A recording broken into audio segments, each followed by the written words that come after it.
मैं विनय दुबे मुंबई से। आज की रिपोर्ट जो है वो बड़ी ही विचित्र है और आश्चर्यजनक है, क्योंकि जब मैं ये रिपोर्ट बना रहा था तो कभी खुशी कभी गम का एहसास हो रहा था। खुशी इसके लिए हो रही थी कि जिस समुदाय को लेकर भारतीय जनता पार्टी लगातार सोशल मीडिया से लेकर ज़मीनी स्तर पर हमलावर रहती है, वो समुदाय कितना सुखी और ऐश की ज़िंदगी जी रहा है। दुख इसलिए हो रहा था कि भारतीय जनता पार्टी जिस समुदाय को अपने कंधे पर बिठाकर सपने दिखा रही है, वो समुदाय वास्तव में दाने दाने को मोहताज हो रहा है। आज जो रिपोर्ट मैंने बनाई है वो भारत के वित्त मंत्रालय की वेबसाइट से ली हुई जानकारी और तथ्यों के आधार पर बनाई है। और आपने सुना होगा सोशल मीडिया पर लगातार बार बार मुसलमान समुदाय को, इस्लाम को गालियां दी जाती है और उनके लिए एक शब्द का चयन किया गया है जिसे आप पंचर पुत्र कहते हैं। पंचर पुत्र वो अपमानजनक शब्द है जिसमें मुसलमान समुदाय के लोगों को अपमानित करने के लिए बीजेपी आईटी सेल इस्तेमाल करती है। उसमें उनको ये बताने की कोशिश की जाती है कि तुम्हारे बाप दादाओं ने इस देश में केवल पंचर बनाए हैं, तो तुम भी पंचर बनाकर अपनी औकात में रहो। लेकिन जब इनकी औकात को वित्त मंत्रालय की वेबसाइट पर मैं देखने गया तो मैं एकदम हतप्रत हो गया। मुझे आश्चर्यचकित हो गया कि क्या वास्तव में भारतीय जनता पार्टी इतना बड़ा झूठ अपने कार्यकर्ताओं और देश के लोगों को बताना कि क्या ये जानकारी सार्वजनिक नहीं हो पाती? क्या कोई सोशल मीडिया यूट्यूबर या फिर समाचार चैनल इस मामले को, इस रिपोर्ट को प्रदर्शित क्यों नहीं करता? शायद ये अगर मीडिया और जनता के बीच में आ जाए तो शायद भारतीय जनता पार्टी का ये जो भ्रम है कि मुसलमान दाने दाने को मोहताज है, खून के आंसू रो रहा है, नरेंद्र मोदी जी ने मुसलमानों का नट टाइट किया हुआ है, शायद ये भ्रम टूट जाएगा और देश को जो असली हकीकत है वो दिख जाएगी। आपको ये भी सुना होगा पंचर पुत्र के साथ साथ कि लगातार भारतीय जनता पार्टी के जो कार्यकर्ता हैं वो मुसलमान और इस्लामिक बहिष्कार की बात करते हैं। इसका मतलब ये है कि कोई भी इंसान जो सनातनी हिंदू भाई है वो किसी भी मुसलमान के साथ में कोई भी आर्थिक व्यवहार नहीं करेगा, उनका आर्थिक बहिष्कार करेंगे ताकि मुसलमानों की आर्थिक तौर पर कमर टूट जाए और वो दाने दाने को मोहताज हो जाए। लेकिन क्या होगा कि अगर मुसलमानों ने इस देश के अंदर यही ट्रेंड अपना लिया, अगर मुसलमानों ने भी आर्थिक बहिष्कार की घोषणा कर दी, तो उस समय हमारे भारत की स्थिति क्या होगी? क्या हमारे देश का जो आर्थिक रीढ़ है वो टूट जाएगा? क्या हिंदुओं द्वारा इस तरह के जो आर्थिक बहिष्कार का जो आह्वान किया जाता है, क्या वो हकीकत हो सकता है? इसी का विश्लेषण इस वीडियो में करने की कोशिश की है। भारत के अंदर मुसलमानों की जो आर्थिक स्थिति है, आज तक इसके ऊपर कोई भी रिपोर्ट आपको यूट्यूब चैनल या फिर समाचार चैनलों पर नहीं मिलेगी। मेरा एक ईमानदारी वाला प्रयास है, आपको बहुत छोटे में, मैं बहुत बड़ी विश्लेषण नहीं करने जा रहा हूँ, बहुत छोटे में आपको समझाने की कोशिश करूँगा कि किस तरह से बीजेपी आईटी सेल और जो भारत सरकार है हमारे देश के जो हिंदू भाई और सनातनी भाइयों हैं उनको किस तरह से उनका बेवकूफ़ी काटते हैं और अपने आप को सत्ता में स्थापित कर लेते हैं। यही कारण है कि आज जो सबसे ज़्यादा खून के आंसू रोने और दाने दाने को मोहताज और संघर्ष करता हुआ समाज दिख रहा है वो सनातन समाज ही है। मुसलमानों की आर्थिक स्थिति की ये रिपोर्ट आपको दिखाने की कोशिश करूँगा और अगर ये वीडियो आपको समझ में आए तो ही आप किसी को ये शेयर करिएगा और लोगों तक इसको पहुंचाइएगा। तो आइए शुरू करते हैं। सबसे पहले कि भारत के अंदर मुसलमानों के पास कितनी ज़मीन जायदाद है, मुसलमानों की हैसियत क्या है इस देश के अंदर, मुसलमान समुदाय का जो औकात है वो क्या है। बार बार ये सवाल सोशल मीडिया पे बीजेपी आईटी सेल वाले पूछते हैं, तो आज उनकी औकात मैं आपको दिखाने की कोशिश करता हूँ। पूरे देश के अंदर मुस्लिम समुदाय कितना है? 14%। अगर इसे आंकड़े में माना जाए तो करीबन 19 करोड़ की मुस्लिम आबादी है। लेकिन आपको ये जानकर आश्चर्यचकित हो जाएंगे, चौंक जाएंगे कि पूरे भारत के तमाम राज्यों की जितनी भी संपत्तियां हैं, सरकारी, प्राइवेट, लीगल, इलीगल, तमाम संपत्तियों का जो सरकारी रिकॉर्ड पर है उसको अगर आप जोड़ दिया जाए, जिसे टोटल एसेट्स ऑफ इंडिया आप कह सकते हैं, वो 8% मालिकाना हक इस देश का मुसलमान समुदाय के पास है। सोचिए, 14% आबादी, 19 करोड़ की जनसंख्या वाला एक समुदाय के पास 8% देश की पूरी संपत्ति का मालिकाना हक है। और केवल इतना ही नहीं, अगर भारत के अंदर निवेश की बात की जाए तो ये आंकड़ा करीबन 32% है। मुसलमानों के समुदाय से निकले हुए जेब के पैसे से ये देश चल रहा है, जो आंकड़ा 32% के आसपास है। पूरे देश की जीडीपी है 3.17 लाख करोड़ यूएस डॉलर। उसमें से अगर आप 32% कैलकुलेट कर लीजिए तो उतना पैसा भारत के अंदर मुसलमानों का लगा हुआ है। अगर मुसलमानों ने आर्थिक बहिष्कार कर दिया तो हमारा देश की जो आर्थिक रीढ़ है वो पूरी तरह से चरमरा जाएगी। हिंदू समाज का जो व्यक्ति है वो कितना पैसा एक दिन में कमाता है, उसकी इनकम क्या है, आय क्या है, मुसलमानों की आय क्या है? वित्त मंत्रालय के सरकारी आंकड़े के हिसाब से आपके स्क्रीन पे ये जो टेबल दिख रहा है ये वहाँ से मुझे मिला। इसमें क्लियरली लिखा है कि हिंदू समाज का जो एक इंसान है उसके एक दिन की औसत आय जो है 168 रुपये है, 168 रुपीज़, और एक मुस्लिम समाज का जो औसत आय है वो 160 रुपये है। समझिए केवल 8 रुपये का फ़र्क है। हिंदू समुदाय 110 करोड़ है, मुस्लिम समुदाय केवल 19 करोड़ है। 110 करोड़ की आबादी वाला हिंदू समुदाय जिसमें हिंदुत्व की सरकार है, भारतीय जनता पार्टी की सरकार है, योगी जी हैं, मोदी जी हैं, सारे लोग हैं, उसके बावजूद हिंदू की जो इनकम है केवल 168 रुपये है। और जो मुसलमान प्रताड़ित हो रहा है, उनको जेलों में ठूसा जा रहा है, उनके काम धंधों को तोड़ा जा रहा है, उनका बहिष्कार किया जा रहा है, उनकी इनकम जो है 160 रुपये है।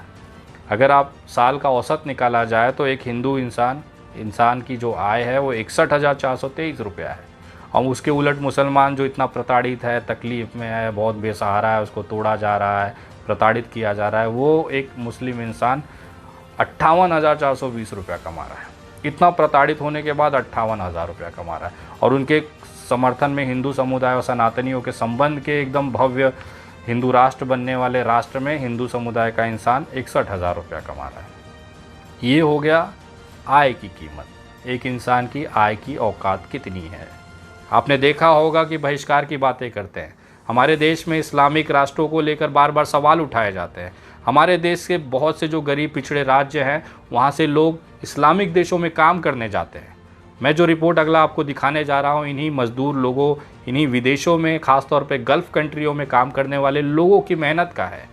आपको अंदाज़ा भी नहीं होगा कि इस गल्फ़ कंट्री में जो काम करने वाला बिहार का एक मज़दूर है वो कितना पैसा भारत के जीडीपी में जोड़ता है। इस्लामिक देश, ख़ास तौर पर यूएई, सऊदी अरब, कुवैत, कतर, ओमान, ये जो कंट्रियां हैं, जो इस्लामिक गल्फ़ कंट्रियां हैं, यहाँ पे हमारे भारत के लोग जाते हैं, वहाँ मजदूरी करते हैं, नौकरी करते हैं, काम करते हैं, और वहाँ से पैसा जो भारत आता है उसका एक आंकड़ा दिखाने की कोशिश करता हूँ। यूएई से 13.826 बिलियन यूएस डॉलर आता है, सऊदी अरबिया से 11.23, कुवैत से 4.58, अभी कतर का बहिष्कार करने निकले थे टटपूजिए, 4.143 बिलियन डॉलर कतर से हर साल भारत के अंदर आता है। अगर ओवरऑल और गल्फ़ कंट्री की बात करें तो 2022 में 79 बिलियन डॉलर, करीबन 90 बिलियन डॉलर्स भारत के अंदर गल्फ़ कंट्री, ख़ास तौर पर इस्लामिक देशों से भारत में आया है। और ये जो 90 बिलियन डॉलर का आंकड़ा है ये 3% जीडीपी को कब्ज़ा करके रखता है। मतलब जो भारत का निवेश है 32% उसे साइड कर दीजिए, उसके अलावा 3% और जो सिर्फ इस्लामिक देशों से भारत के अंदर आता है जिसका आंकड़ा 3% है। 89 बिलियन डॉलर का मतलब समझते हैं आपको? अगर आसान भाषा में मैं कहूँ तो हमारे देश के जो दूसरे नंबर के सबसे अमीर उद्योगपति हैं मुकेश अंबानी, उनकी जो पिछले रिकॉर्ड के हिसाब से जो संपत्ति दिखाई गई थी वो 88 बिलियन डॉलर थी। मतलब विदेश देश पूरा नेटवर्थ मुकेश अंबानी की औकात अगर आप बात करेंगे तो 88 बिलियन डॉलर थी। यहाँ पर केवल गल्फ़ कंट्रियों से, जो कि जीडीपी का 3% है, 89 बिलियन डॉलर वहाँ से भारत में भेजे गए। ये उन इस्लामिक देशों के पैसे हैं जिससे भारत का जीडीपी, भारत की सरकारें बजट लेती हैं, खर्चा करती हैं, अपनी प्लानिंग करती है, हर चीज़ उन पैसों से हो रहा है, जिसका बहिष्कार इनके जो टटपूजिए हैं सोशल मीडिया पर बैठकर दिन रात उंगली घर करते हैं। सोचिए अगर इस्लामिक देशों ने भारत का बहिष्कार कर दिया तो क्या होगा। भारत का 3% का जो जीडीपी का पैसा है 89 बिलियन डॉलर वो रुक जाएगा। भारत में अगर मुसलमानों ने बहिष्कार कर दिया आर्थिक तो 32% जो निवेश है भारत के जीडीपी के अंदर, पूरे आर्थिक विश्व के अंदर, वो टूट जाएगा। ये लगातार कहते हैं कि मुसलमान केवल पंचर ही बना सकता है, नौकरी ही कर सकता है, इससे ज़्यादा कुछ काम नहीं आता। आइए मैं मिलाता हूँ कुछ ऐसे पंचर पुत्रों से जिनको देखने के बाद आपकी आंखें फट जाएंगी। और ख़ास तौर पर जो सच्चा सेकुलर भारतीय इंसान होगा उसको गर्व की अनुभूति होगी कि मुस्लिम समुदाय भी किस तरह से देश हित के अंदर देश को आगे बढ़ाने में अपना योगदान देता है। भारत में आईटी इंडस्ट्री का जो सबसे प्रणेता माने जाते हैं, जो पहली बार भारत के अंदर आईटी को एकदम बड़े विश्व लेवल पे लेके गए, वो इंसान एक मुसलमान था। उनका नाम था अजीम प्रेमजी। ये वही पंचर पुत्र है जिन्होंने विप्रो का एक स्थापना किया और वहाँ पर लाखों की संख्या में लोगों को रोज़गार दिया। इस पंचर पुत्र ने नहीं सोचा कि जो मेरे यहाँ नौकरी कर रहा है वो हिंदू है या मुसलमान है। इस इंसान के सिर्फ एक वैश्विक दिमाग की वजह से, एक बड़े सपने की वजह से आज विश्व के जो बड़े बड़े आईटी कंपनियां हैं उन्होंने भारत की तरफ देखना शुरू किया। जब भारत को केवल सपोरों का देश माना जाता था, एक छोटा सा देश, लेबरों का देश, मजदूरों का देश माना जाता था, वहाँ पर अजीज़ प्रेमजी जैसे लोगों ने विश्व को एहसास दिलाया कि हम आईटी इंडस्ट्री में सबसे बड़े हब हो सकते हैं। अमेरिका के सिलिकॉन वैली के बाद भारत के अंदर अजीज़ प्रेमजी ने वो ट्रेंड शुरू किया, वो स्थापित किया अपने आप को कि विदेशी की जो आईटी कंपनियां हैं वो भारत आई, उन्होंने भारत में निवेश किया, यहाँ के लोगों को रोज़गार दिया। वो कराने वाला जो पंचर पुत्र था, जिसे ये सोशल मीडिया ही कहते हैं, वो थे अजीज़ प्रेमजी। आइए दूसरे आपको मैं पंचर पुत्र से मिलाता हूँ, वो हैं यूसुफ अली। अभी लखनऊ में एक लुलु मॉल खुला था जहाँ पर नमाज को लेकर विवाद चला था। अगर सोचिए यूसुफ अली के जो इन्वेस्टमेंट भारत के अंदर है, अगर वो खींच लिया जाए तो कम से कम बहुत बड़ा झटका भारत की जीडीपी को लग सकता है। और यूसुफ अली वो इंसान है जो नरेंद्र मोदी के खास दोस्तों में माने जाते हैं। अगर विश्व में कोई 5 टॉप दोस्तों में अगर माना जाएगा तो यूसुफ अली नरेंद्र मोदी जी के दिल के टुकड़े के हिसाब से कोहिनूर बनकर उनके दिल में राज करते हैं। और उनके टटपूजिए इनको पंचर पुत्र कहते हैं और इनके बनाए हुए माल का बहिष्कार करने के लिए रस्तों पर उतरते हैं। शायद यही कारण था कि योगी जी की पुलिस की जो लाठी थी इनके पिछवाड़े पर आज तक निशान बनाकर रखी हुई है। जिन जिन लोगों ने भी लुलु मॉल के पास फटकने की कोशिश की, उत्तर प्रदेश पुलिस ने इनके चिथड़े उड़ा दिए। यही कारण था कि नरेंद्र मोदी जी चाहते हैं कि इस तरह के उद्योगपति भारत में आए और अपने विदेश निवेश को लेकर भारत को एक विश्व गुरु को बनने का प्रयास करें। लेकिन इनके ठीक उलट इनके लोग जो हैं इस्लामिक देशों का बहिष्कार करेंगे, मुसलमानों का बहिष्कार करेंगे। तो ये वो पंचर पुत्र हैं जो एक बड़े उद्योग के साथ, बड़े इन्वेस्टमेंट के पास हमारे भारत में आते हैं, पैसा खर्चा करते हैं और हमारे यहाँ के लोगों को रोज़गार देते हैं। आइए मिलाता हूँ तीसरे पंचर पुत्र से। अगर ये नहीं होते तो शायद आपके घरों में आज लाशें बिछ गई होती। ये हैं सिप्ला के मालिक यूसुफ जी। ये वो इंसान है जिन्होंने औद्योगिक क्षेत्र में क्रांति लाई, ऐसी ऐसी दवाइयों का आविष्कार किया जिसका लोहा विश्व ने भी मांगा। सिप्ला विश्व के साथ साथ बहुत बड़ी भारत की सबसे दवाई बनाने वाली कंपनी है। इनकी दवाइयाँ आप रोज़ घरों में इस्तेमाल करते हैं। छोटे बच्चों को सिप्ला की सर्दी के भाप देने से लेकर बड़े बड़े हार्ट सर्जरी और कैंसर जैसी बीमारी, HIV जैसी बीमारियों में इनका इस्तेमाल होता है। शायद यही कारण था कि ये पंचर पुत्र को भारत सरकार ने पद्मा अवार्ड से सम्मानित किया। और आज इन्हीं की दवाइयों की वजह से हमारे देश के भारतीय जनता पार्टी के कार्यकर्ता, उनके माता पिता जिंदा हैं। लेकिन ये लोग कोई मौका नहीं छोड़ेंगे इन जैसे पंचर पुत्रों को बहिष्कार करने के लिए। आइए मिलाते हैं आपको अगले पंचर पुत्र से। ये हैं हबील जी, वॉकहार्ट हॉस्पिटल के संस्थापक। एक अस्पताल 20 लोगों के साथ इन्होंने शुरू किया मुंबई के वर्ली में। उसके बाद करीबन आज 7,000 स्टाफ के साथ पूरे विश्व में वॉकहार्ट अस्पताल अपने नई टेक्नोलॉजी के हिसाब से और नए नए ऑपरेशन, रोबोटिक ऑपरेशन के नाम के लिए जाना जाता है। इसका आविष्कार करने वाले, भारत में ये क्रांति लाने वाले यही पंचर पुत्र हैं जिनका बहिष्कार ये करना चाहते हैं।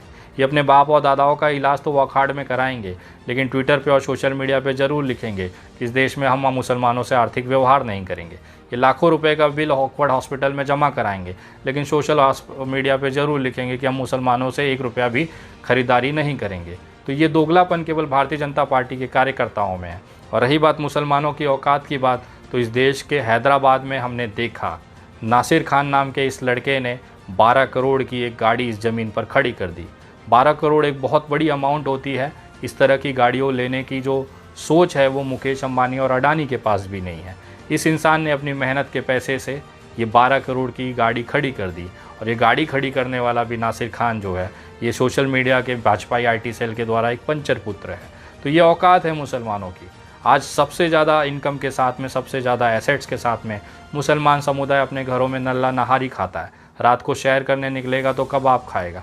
इसके साथ में जब भी जश्न और पार्टियां होती है तो उसमें खुले तौर पर खर्चा करता है। जहां पे हमारे हिंदू समाज और सनातन भाई जो हैं वो बैंक के EMI के फ़ोन से घबराते हुए फ़ोन बंद कर घूम रहे हैं, मोबाइल का रिचार्ज कराने के लिए दोस्तों से भीख मांगते हैं। वहीं पर ये मुस्लिम समुदाय अपने शिक्षा के दम पर, अपने आधुनिकरण के दम पर आज नई ऊंचाइयों को छू रहा है। ये इसके लिए भी सक्सेस हैं, इसलिए भी ये आगे बढ़ रहे हैं क्योंकि इनके बच्चे दिन रात पढ़ाई करके नए नए औद्योगिक चीज़ों को आगे ले आके कोशिश करते हैं, बड़े बड़े सरकारी पदों पर जाने की मेहनत करते हैं। लेकिन वहीं पर ठीक हमारे सनातन धर्म के बच्चे किसी मोर्चा में या रैली में आगे DJ पे डांस करते दिखेंगे, कहीं पर झंडा पकड़ के नारे लगाते दिखेंगे, या बहुत बड़ा हो गया तो किसी राजनीतिक पद का एक पद लेकर अपने आप को प्रधानमंत्री जैसा महसूस करते होंगे। ये छोटी सी रिपोर्ट है हिंदू और मुसलमान के बीच में, जिस तरह से आप देखना चाहते थे कि कैसा आर्थिक हालात हैं इस देश के, उससे मैंने रूबरू कराने की कोशिश की है। वीडियो अगर आपको सही लगी हो तो इसको कमेंट करके ज़रूर बताएं, शेयर करें, और हो सकता है तो हर भारतीय के मोबाइल तक इसे ज़रूर पहुंचाएं। अगली वीडियो बहुत जल्द, तब तक के लिए जय हिंद, जय महाराष्ट्र।